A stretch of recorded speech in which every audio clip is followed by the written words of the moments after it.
ত্রয়োদশ জাতীয় সংসদ নির্বাচনে একক প্রার্থী না দিয়ে জোট গঠনের কথা ভাবছে বাংলাদেশের ইসলামী দলগুলো। সম্মুখ সারির কয়েকটি দলের আহ্বানে এ বিষয়ে একমত হয়েছে বেশ কয়েকটি ছোট দলও। দলীয় সূত্রে পাওয়া তথ্য অনুযায়ী যে কোনো মুহূর্তে জোট গঠনের ঘোষণা আসতে পারে কেন্দ্র থেকে।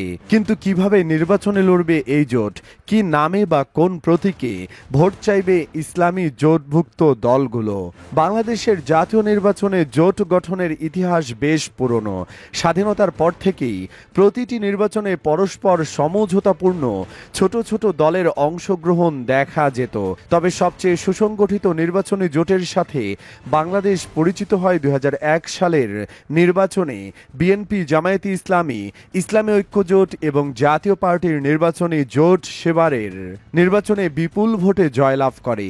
একই ধারায় এবারও নির্বাচনী জোটের দিকে এগুচ্ছে বাংলাদেশ জামায়াতে ইসলামী সহ অন্যান্য ইসলামী দলগুলো। পর্দার আড়ালে দলগুলোর মাঝে চলছে নানা তৎপরতা। দীর্ঘদিন ধরেই ইসলামী দলগুলোকে একই জোটে আনার চেষ্টা করছে বাংলাদেশ জামায়াতে ইসলামী এবং ইসলামী আন্দোলন বাংলাদেশ। যেসব ইসলামী দলের নির্বাচন কমিশনের নিবন্ধন এবং নিজস্ব ভোট ব্যাংক আছে সেগুলো থাকছে এই জোটে। তবে নির্বাচনী জোট মূলত দলগুলোর মাঝে একটি সমঝোতা।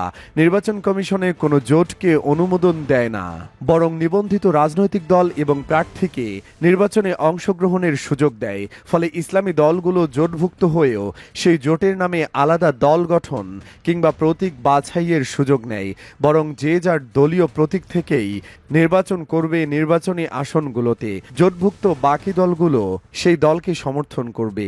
একটি উদাহরণের মাধ্যমে বিষয়টি পরিষ্কারভাবে বোঝা যায়। ধরা যাক, বরিশাল ৫ আসনে জোটভুক্ত দলগুলোর মাঝে ইসলামী আন্দোলন বাংলাদেশের ভোট ব্যাংক বেশি। এক্ষেত্রে সমঝোতার মাধ্যমে শুধুমাত্র ইসলামী আন্দোলনের প্রার্থীকে মনোনয়ন দেওয়া হবে এ আসনে। ইসলামী আন্দোলনের প্রার্থী তার দলীয় প্রতীক, হাতপাখা প্রতীক নিয়ে নির্বাচনে অংশগ্রহণ করবেন।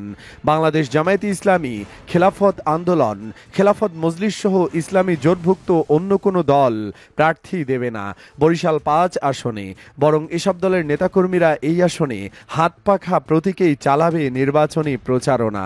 ইসলামী দলগুলোর জোট কোনো একক দল হিসেবে পরিচালিত হবে না, বরং ভিন্ন ভিন্ন একাধিক দলের সমঝোতায় গড়ে উঠবে এ জোট। জোট গঠনের মূল উদ্দেশ্য থাকবে সবগুলো দলকেই ভোট বন্টনের হাত থেকে বাঁচানো।